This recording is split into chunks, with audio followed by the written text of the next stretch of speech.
the FA-1616 video processor, offering up to 16 independent channels of synchronization,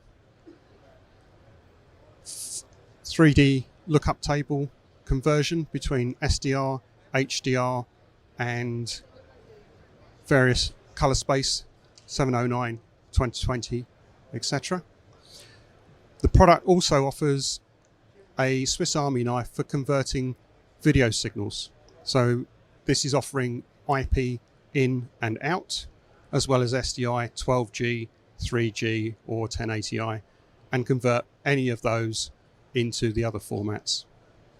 We can also have two IP interface cards to be able to take in 2022-6 and put out 2110.